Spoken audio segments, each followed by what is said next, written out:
Broadcasting live from the Business RadioX studios in Atlanta, Georgia, it's time for Atlanta Business Radio. Brought to you by OnPay. Built in Atlanta, OnPay is the top-rated payroll and HR software anywhere. Get 1 month free at onpay.com. Now, here's your host. Lee Cantor here, another episode of Atlanta Business Radio, and this is going to be a good one. But before we get started, it's important to recognize our sponsor, OnPay. Without them, we couldn't be sharing these important stories. Today on Atlanta Business Radio, we have Dr. Tiffany Jamison Rand, or as her patients call her, Dr. Tiff, and she is with the Polish Dental Center. Welcome, Dr. Tiff. Hey, thank you for having me. Well, I'm excited to learn what you're up to. Tell us about Polish Dental Center. How are you serving folks? Oh, well, so first, thank you for having me. I'm an Atlanta native, so I grew up listening to you. I am the CEO and founder of Polish Dental Centers. We have been serving Atlanta for the last 10 years. We are a fast-growing company of 5 practices, soon to be 6, 7, 8, 9, 10. We just received the award and the Inc. 5000 for one of the fastest growing companies in the United States for 2022. So when you started Polish Dental Center, did you always view it as a multi-location operation, or was it something that just organically grew over the years? Well, I think it did organically grow. And as you see, I'm a dentist by trade, no MBA, no nothing. Right. So my message to all dentists out there is that you can do it. You know, if I can do it, you can do it. Nothing special there. Really, really good at dentistry. Love dentistry. It is my passion. But also, the business bug bit me because I grew up, my dad owned multiple sites, technology firms. And so after a while, I started to, as being an operator in dentistry, I was like, well, you know, what's my contingency plan? What is my retirement plan? I used to see so many dentists as they age and get older, they had carpal tunnel, and my mentor, you know, talks about her body and how it broke down.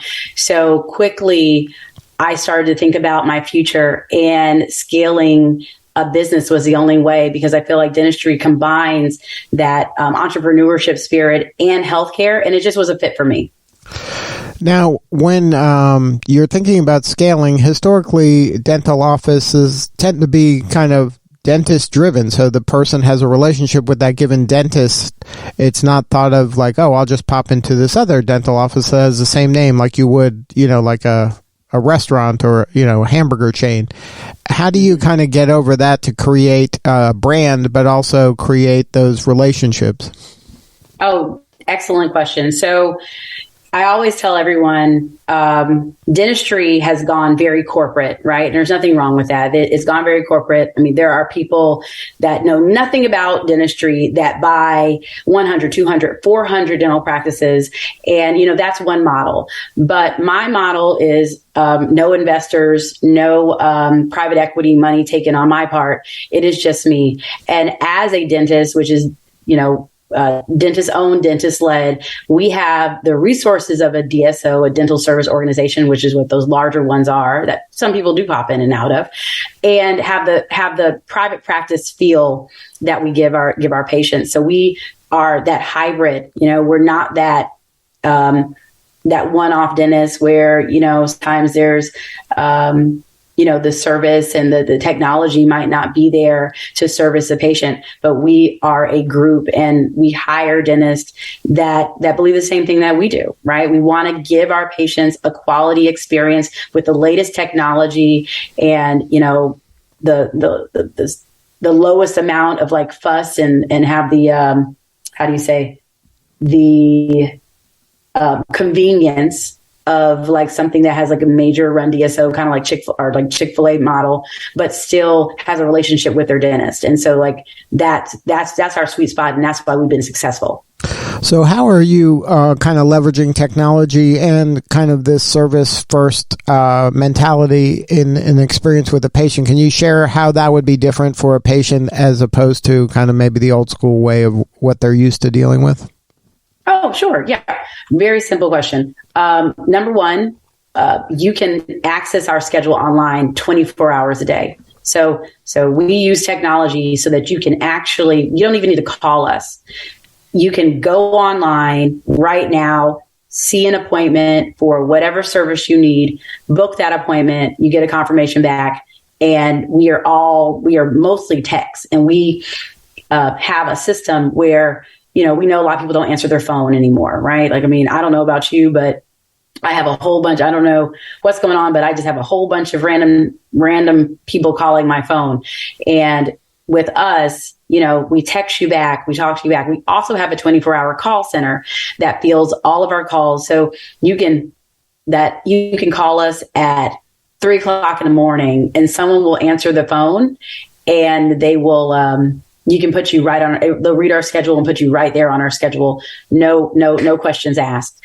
So that's something different, is access to us at all times, access to the dentist, right? Because your emergency doesn't just happen between the hours of 9 to 5, and we realize that.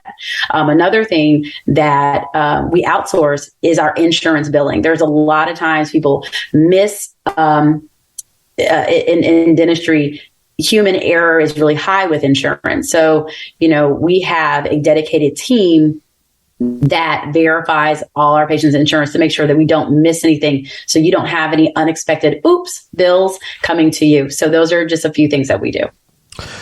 Now, in your journey, as opposed to kind of growing an individual dental practice, you've decided to kind of build this dental empire here in Atlanta.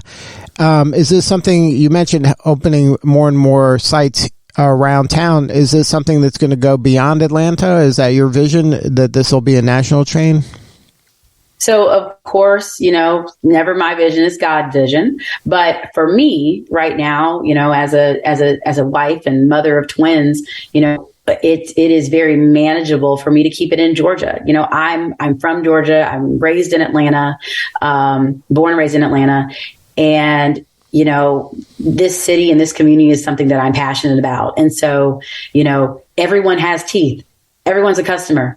Or if they don't have teeth, they're still a customer. So, there are plenty of mouths to service in and around the Atlanta metropolitan area. And right now, we are, no more than 20 miles outside of the city. And there's plenty of people to service. So right now we're very, very much concentrating on this city, and then we'll see where it takes us. Now, in your experience, I'm kind of fascinated by this, going through, like, initially dentistry, that was the goal, right? Like, I'm going to be a dentist, I'm going to have my own practice. That was kind of what you were aiming at. And then somewhere it kind of got modified to say, okay, why, if I can do this in one place, why can't I do it in 5 places? So that's kind of a mental mindset shift. When you made that shift, is the dental community, your ecosystem around you of mentors and supporters, is that something that people in the dental world say, yeah, that makes perfect sense, go for it? Or are they encouraging, or is that something that's like, are you sure you want to do that? Like, that's a lot of risk, that's different. Like, what does that ecosystem feel about somebody that's like you, an empire builder? Wow. So, it is very polarizing. I mean, you were absolutely right.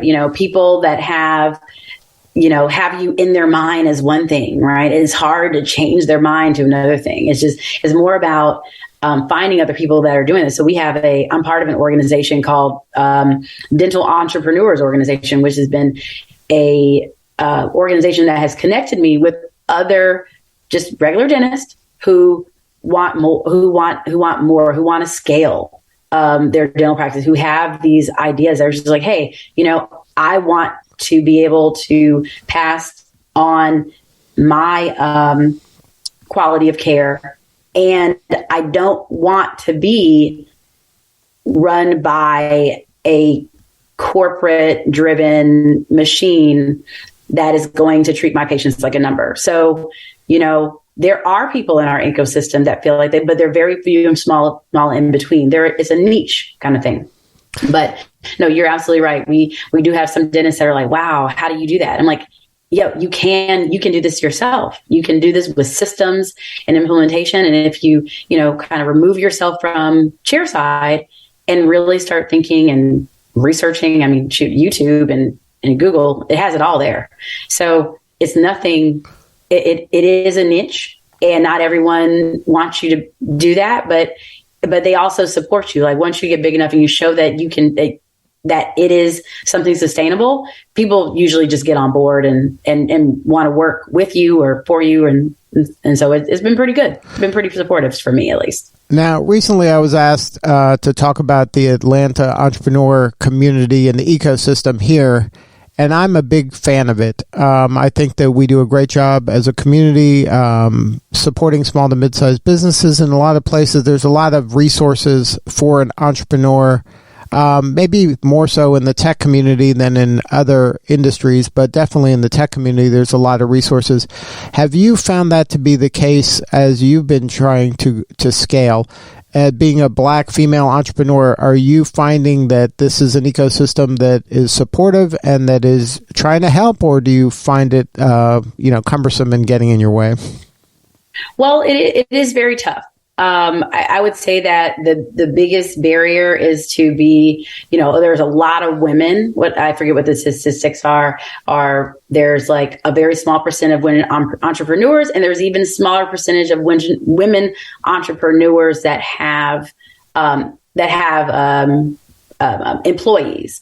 And so, it is very tough. It is very hard, but if you put it out there, if you're doing well, mentorship just kind of comes to you, right? People gravitate towards the light. And so whether it's male or female entrepreneurs, I would say that I'm positioning myself more as a businesswoman more than a dentist. So that opens up my ability to attract mentors that can help me, because at this point I'm running a business, not necessarily dental practices. That we happen to sell dentistry. We are a business that happens to sell dentistry. So there are mentorships out there, but yeah, it is tough because mentors really, people mentor people that they can see themselves in. And as a Black female, there isn't a lot of trailblazers, I will say, that's doing what I'm doing. But I find myself more mentoring others to be like me, because I do feel like there is the missing space as a Black female in this ecosystem, this middle ground. In the dentistry ecosystem or the female entrepreneur ecosystem? Oh no, in the dentistry niche. In the dentistry niche, not female entrepreneurs. It opens up when you're just looked at as a business. But in dentistry, there's not a lot of female dentists that are scaling. Is there a lot of female dentists? Oh no, we have more, but it's a male dominated career, and especially males that male dominated as you get older in dentistry, right? As your tenure gets longer, because women, we decide on other paths because of family obligation and children and pressure to be a wife and a mother. So, our careers sometimes prove to be shorter in the field of dentistry. So, like that also makes it more male dominated. Now, you mentioned that mentorship is important to you. How about some advice for other, entrepreneurs out there that are looking to scale their business and dream bigger and aim higher? Is there any advice you can give an entrepreneur out there to kind of maybe get out of their comfort zone and just, So my husband makes fun of me. He says, instead of ready, aim, fire, I'm ready, fire, aim. And he's like, you just do it. He's like, the moment someone gives you an idea, you just do it. And so it's a cliche, but just do it. Google, YouTube it. It's going to be on there. Figure it out and just execute. I have found that I've been able to execute my way out of every problem. It's all about consistency. Just keep it up. And if you run into an obstacle, just continue to execute. It is there. You can do it. There are resources out there, even if they're not people, right? Like a lot of people spend a lot of time on, oh, I need to have a business plan. I need to do this. I don't have a business plan. I never had a business plan. I had a vision board. Like I do a vision board every year, right? Like what else do I want? And I just hit what's on my vision board. And like, but that's my style. And that's what has worked for me. I know it works, for other people a different way, but for me, it has been all execution and just putting the pieces together, with just resources from the internet, essentially. But at the bottom line of this is taking action, like get it out of your head and get into real world information rather than just having all these ideas that you're going to do one day. It's better to just do something today than kind of dream of something tomorrow. Yeah. And you will get comfortable with it. Like eventually, it's called, I would say, I feel like it is controlled paranoia. Because once you stop getting that W-2 check, like every 2 weeks, right? People are used to getting that W-2 every 2 weeks, right? And one thing that you have to get used to as an entrepreneur is that, okay, you have to realize, hey, I am enough. I don't need this W-2 check. I can live. I will live. I will make it. And when you put enough pressure there to live and sustain your lifestyle, oh, you're gonna fly, like it's going to happen for you. But a lot of time that comfort zone, that safety net needs to be removed in order for you to really take a bet on yourself and take a chance on yourself. Right, because ironically, that's an illusion, the safety net, because now you're dependent on other people. Now, when it's your own business, you're relying on you, and who do you trust more than you? Some stranger who treats you like a line on the spreadsheet, or yourself? Exactly. You are you are enough. And that's what I would say to anyone. You are enough. You're right. That W-2, they can take it from you tomorrow, right? And you're like, oh, okay. And so, you are going to survive. You'll live. Now, for you, what do you need more of? How could we help? Do you just need more patients coming into the clinics? You need more dentists to partner with that kind of believe in what you believe in and want to kind of take their business to new levels? How can we help you? Well, how can you help me? So how do you say this? The driving force of my business are good, qualified providers. I can always find a dental practice to put them in. I have a machine, bragging on myself. I have a machine that generates patients, right? Like we have the model down. We can print dental practices. Having a good qualified dentist that believe in the perfect patient experience, that believe in same day start, don't waste our patient, wasting our patient's time. Like they're driving back. Have you been to the dentist like for one tooth, like 5 times? It's like that doesn't need to happen. Right. And so like having good qualified providers. If I had a provider come to me today, I was like, give me 3 months and I'll build a practice around you. Like that's how confident I am about our model and, our service model. Now, are these providers, are they right out of college? Do they have their own practice? Maybe they're frustrated. They're working with another firm and they're frustrated. What is that kind of makeup of that ideal provider? Okay. So we have the way I've been able to scale is I have distressed practices. I bought distressed practices. That means someone's getting ready to retire. Someone's died. Someone's divorced. Somebody is, so that's how I've acquired them. Right. And I judge them up and input our systems. And then they become this nice place that delivers the perfect patient experience. Right.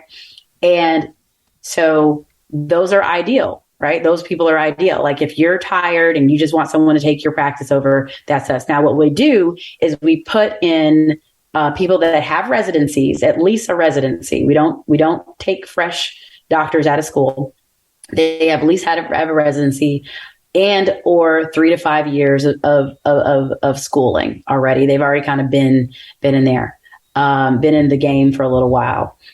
But mostly we believe in doctors that they have to have a residency, some kind of residency, some kind of naval training, military training, that those are kind of residency programs. And we put them in there. And then we teach them our thought process, the way we think about patient service, because we already know you have the tactile skills. We're talking about a service and how you deliver service and how you think about delivering service to people, because it's all about people. And that's how we have people that want to come back and repeat customers, just like anything else. I think I answered the question. Oh yeah. You were saying those are the doctors, but those are the kind of doctors we want. So you want them that you can kind of train them in your way before they got too many bad habits. Yes, and even we have and by the way, we even now we're at the precipice where we need doctors who are mentors inside the company, because we have so many younger doctors. We do need doctors who are just like, hey, I'm a good doc. I just don't want to run a company. I don't want to run a dental practice anymore, because there's like 100 bills associated with it, and I really just want to focus on quality of care. We'll take that too. And so we're at the point where, we need a clinical director besides just me, right? Because I wear a number of hats as a CEO. I wear too many hats probably, but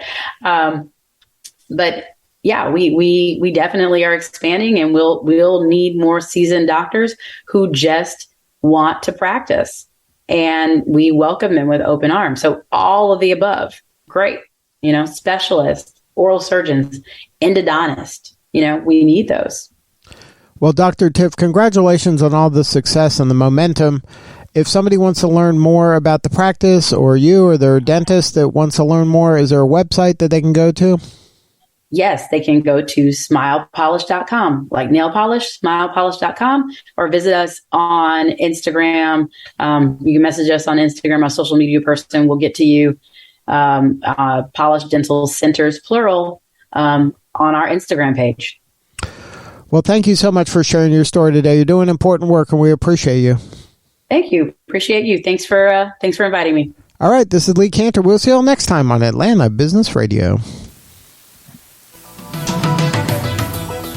Today's episode of Atlanta Business Radio is brought to you by OnPay. Built in Atlanta, OnPay is the top-rated payroll and HR software anywhere. Get 1 month free at onpay.com.